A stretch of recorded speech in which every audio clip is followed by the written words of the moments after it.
আজকের ভিডিওতে আমরা দেখব কিভাবে একটি পিএনজি ছবিকে আপনি ব্রাশে রূপান্তরিত করতে পারেন এবং গত ক্লাসে যে গোলাপের পিএনজিটা আমরা ব্যবহার করেছিলাম ব্রাশ টুল হিসেবে, তো সেটা আমি কিভাবে ব্রাশ বানালাম সেটা আজকে প্রসেসটা আমরা দেখব।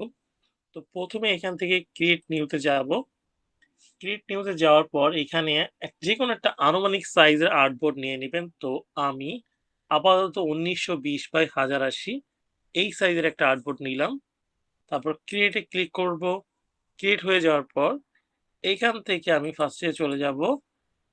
যাওয়ার পর আমি এখান থেকে যেই ব্রাশটা তৈরি করতে যাচ্ছি, যেই ছবিটা দ্বারা সেই ছবিটাকে আমি এখান থেকে নিয়ে যাব।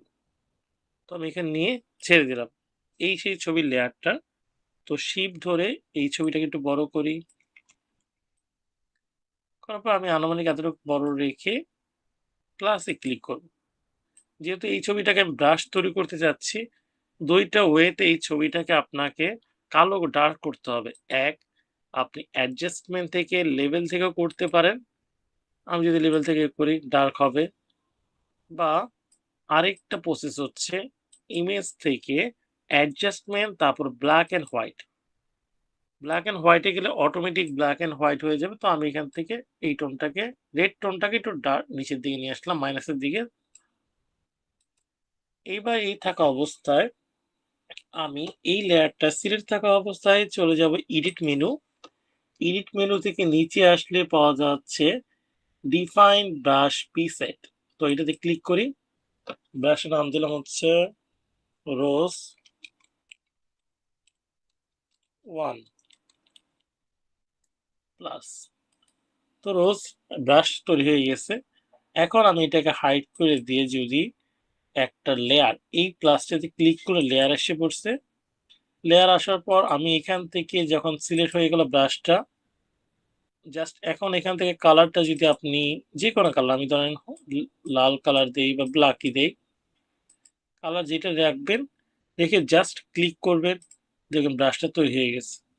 এখন আমি আপনাদের সুবিধার্থে একটু কালার চেঞ্জ করে দিলাম।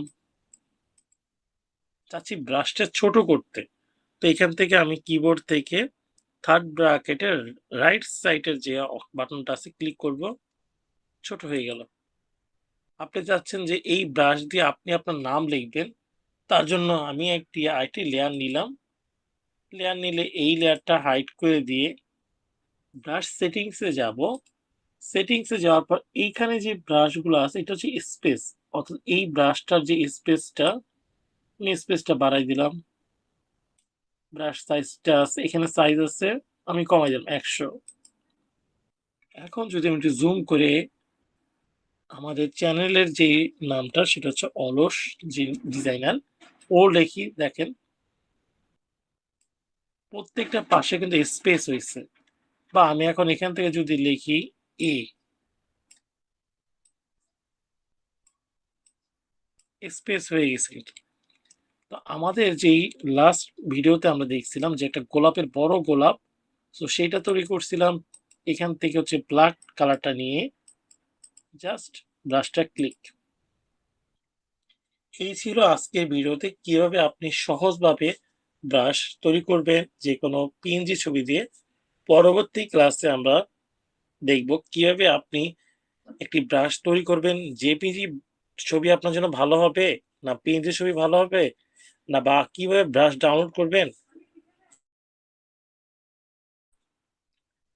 পরবর্তী ক্লাসে আমরা দেখব কিভাবে আপনি জেপিজি ছবি দিয়ে ব্রাশ তৈরি করবেন বা পিএনজি ছবি দিয়ে ব্রাশ তৈরি করলে কোনটা দিয়ে, কোন ছবি দিয়ে তৈরি ব্রাশ তৈরি করলে আপনার জন্য ভালো হবে, এবং কিভাবে ব্রাশ কাস্টমাইজ অর্থাৎ ব্রাশ কিভাবে ডাউনলোড করে এবং ডাউনলোড করার পর সেই ব্রাশগুলোকে আপনি ইজিলি ছোট বড় বা হচ্ছে আপনার চ্যাপ্টা করতে পারেন।